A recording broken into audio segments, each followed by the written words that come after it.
It must be Hey done. everybody, and welcome back to Firefall History.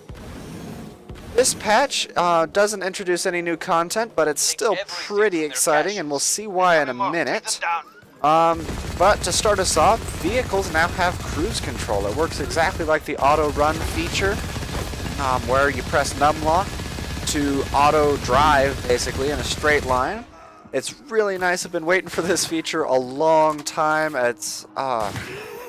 There's so often that you're on a straightaway, you just want to type a quick message, or a quick LOL or OK, and now you're actually able to do that.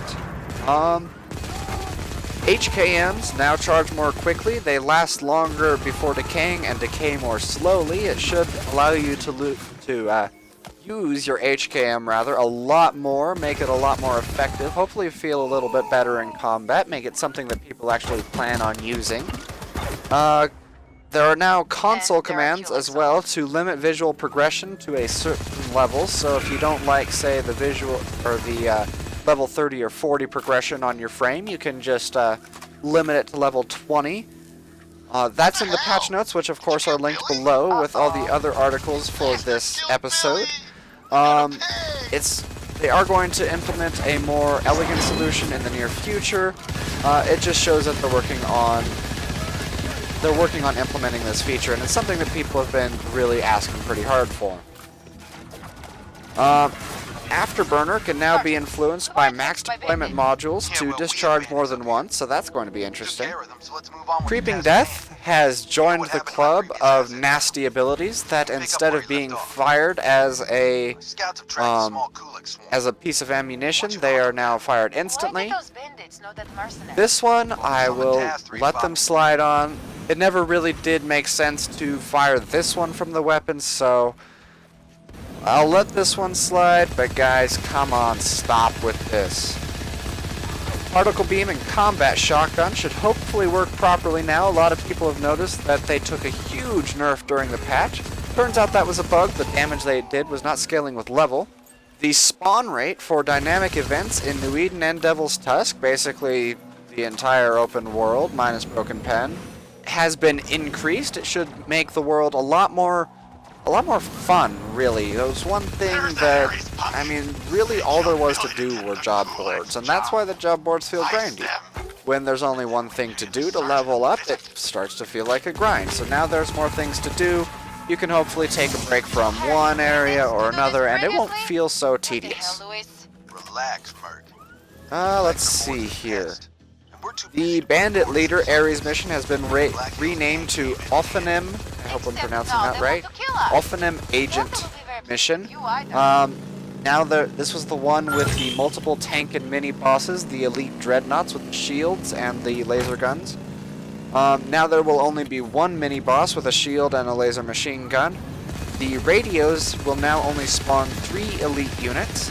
This should solve some issues with the problems they've been having since the mission was put in. They've always had problems with the leaders spawning in spots, which led to players not getting credit because the boss couldn't be killed, spawning above the world or below the world. And really, now that they mention it, I had noticed that it's only the bosses that spawn afterwards that were having trouble with that. They're able to spawn the first one just fine every time. And so that mission wasn't completing properly until every boss was killed. So now that there's only one boss and a very clear primary target, hopefully that issue will be alleviated. All Ares job Crystite rewards have been buffed by 50% and XP rewards have been buffed by 30%. This is probably just a stopgap measure and will need to be refined a little bit more over time, just done to, again, reduce the feeling of grind in the game, especially in the middle levels where you tend to run out of jobs before you run out of levels. I saw that problem in chat several times in Sartao where it's like, okay, I'm level 28, I can't get to the next job board because it's level 29, I've done all the jobs on the current job board, what do I do? So that should hopefully solve that. The Hardcore Necronus will now drop loot again, but both Necronuses will only drop one item to roll for in both modes. However, your first time in there, The way I read the patch notes is that you will be granted an item for yourself as a reward for the mission that is based on the frame you went in there for. So, be able to get into Sertao with some pretty nice guns going in there. As far as Broken Pen goes, open world events will spawn more frequently now and there as well. I'm not really sure what there was to begin with, but that's just a testament to just how little I play PvP and how few were spawning. There is also a new voucher vendor named Gary Levant. He will appear in towers and bases aligned with your team, and he will sell various weapons and visual progression items, I believe. I don't remember exactly. Arc porters back to the PvE zones have been replaced with dropships. I suppose that's to really drive home the fact that the Accord has almost no influence out there. It is kind of annoying to say they have no influence out there when they've got arc porters set up at all the bases for you to go back. The various Aranya glens have been changed into grenades. Your inventory has been ported, so don't worry, you didn't lose anything. You don't have to craft anything either. The functionality of them hasn't changed at all. The freezing ones will freeze enemies for 4 seconds. The fire glens still act exactly like incendiary grenades. And the toxic ones will still do damage on impact and leave a small pool of toxic gas. The one change, however, is they will no longer drop from Aranya. So, you know what? I really don't have a problem with this. I almost never use them. I was given concussion grenades at the launch patch. I still haven't used them. They're really not something I ever think about using in combat, so maybe they're not going to be getting used as much here. As far as UI changes, they added a report spam button to help deal with gold dealers. This was definitely necessary, but to be honest, the gold dealers will probably thin out after a while anyway. That's one thing I have seen playing games, is that once in a while a new gold seller will start to target your game until they feel that there's not really much more to be gained by it. And basically once players get the idea that you're just supposed to ignore those, they go away. The report spam button automatically ignores that player, or that bot really. So pretty good deal there. Should help streamline getting those accounts blocked right away anyway. There are numerous job board fixes again. They're still ironing that system out a little bit. A lot of them focused on there was a problem with waypoints spawning 1,000. One was even spawning 3,000 meters away, and then you had to walk back. So I didn't have the misfortune to do that job, but that really sounds like it sucks because this particular job was in Coral Forest, and you don't get your LGV until Sertao, and it's a damn slow one at that when you do. So that definitely would have been annoying to have to just walk 6,000 meters like that. That's one end of New Eden, or one end of Coral Forest rather, to the other, mind you. In addition to patch changes, there are also several events that I want to touch on, or actually just one event, but since there are several going on, I'll hit them all. Dreadnought Week started yesterday, actually, at 5 p.m. Pacific. Offers a 25% XP boost for the Accord Dreadnought. That is good until Friday at 5, when the 25% XP boost for all frames goes live from the first social media Warfront event. So if you're playing Accord Dreadnought this week, it's going to be really good. 5 straight days of experience boost. Also, the big event that I really want to touch on is Hazardous Resources, or Hazardous Research. It will be 3 weeks long, starting Friday the 22nd at 5, and it will run until September 12th at 5, all time specific, of course. Omnidyne M's Dr. Francesca Talano is investigating why other species of Aranya are showing signs of toxic Aranya toxins.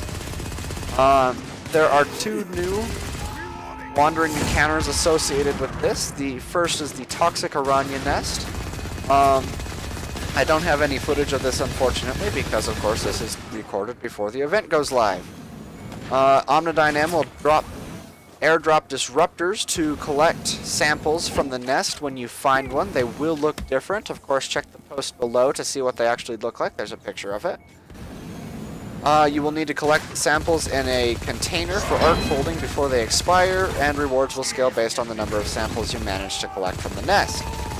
And you can drop the disruptors multiple times and get as many samples as you can from the nest.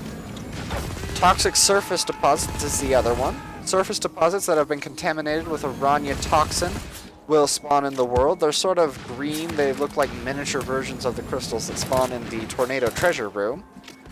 Omnidyne M will deploy arcfold transponders that will work on a timer. You will need to defend the transponders for the duration of their charge-up time.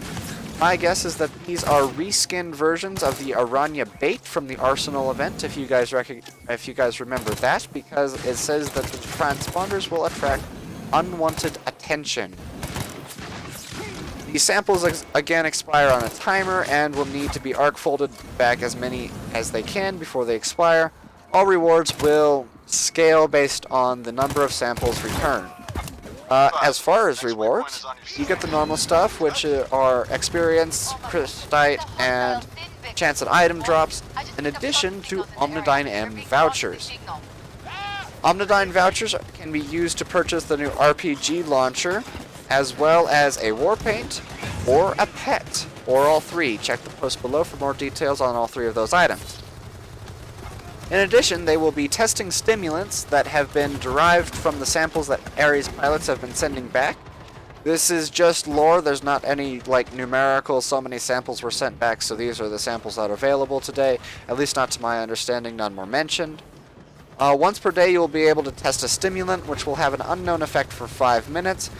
It'll probably be some sort of awesome buff with a very high associated cost, a bit like the Omnidyne Shadow, or no, not the Shadow, the Blackguard. That was it. The Omnidyne Blackguard, where your speed is halved and your defense goes through the roof. By the way, guys, Red 5, I'd really like to see a heavy armor variant with that included. That'd be awesome. Or just some sort of straight up impairment for 5 minutes, so be careful when you use this. Personally, I'd start it at the beginning of some sort of short combat thing, like an Ares mission with a bunch of people in it, and if you like it and you want to use the buff and are okay with the cost, go use it on a couple of other nearby Ares missions. There should be a lot of them now. You get 500 credits for testing, but you can only do it once per day. This does not affect the max amount of credits you are able to exchange for crystite, so this increases the maximum amount of credits earned per day to 1,500. That's a 50% bonus to the max amount of credits that you can earn a day, and it's running for 3 weeks, so they should hopefully get a lot of new credits into the marketplace. Anyway, fairly lengthy Firefall history this time. Don't forget to like and subscribe. I do these every major patch. Also, the Firefall Let's Play will be debuting tomorrow at 5 p.m. Mountain. That is 4 p.m. Pacific or 7 p.m. Eastern. And you can look your time zone up from there.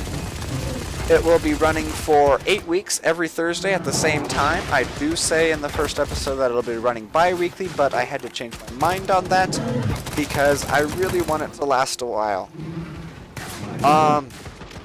Yeah, that's about it. Don't forget to like and subscribe, and I will see you guys next time.